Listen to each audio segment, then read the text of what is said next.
Нов предлог за директор на БЈБ до владата не пристигнал. Спасовски се уште размислува кого ќе предложи како наследник на Лазо Велковски. Сите опции се во игра, велат извори од МВР. Можно е да биде назначен човек од специјалните полициски единици, од УБК, но и не се исклучува можноста тоа да биде поранешен разузнавач или пензиониран полицаец. Иако идентитетот засега не е утврден, профилот е познат.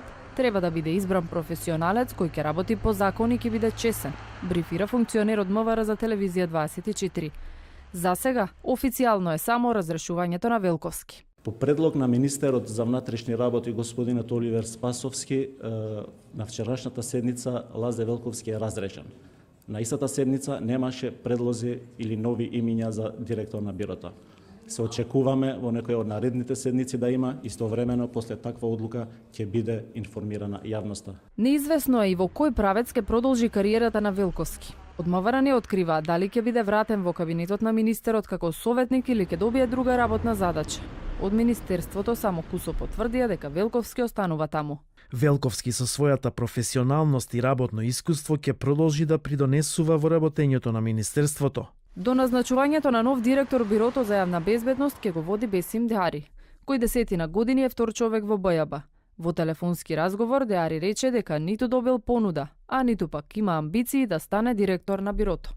Во јавноста веќе се шпекулира со неколку познати имиња на сегашни и поранешни вработени во службите, но најголем дел од нив вела дека никој не ги контактирал.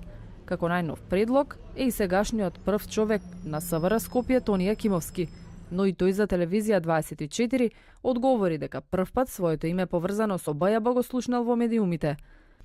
Од опозицијската партија во меѓувреме бараат кривична одговорност и за министерот и за Велковски.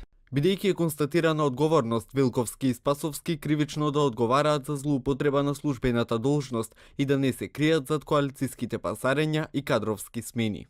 Министерот за внатрешни работи иницираше разрешување на Лазо Велковски откако било утврдено дека неговата ќерка се возела со службениот полициски џип во Грција.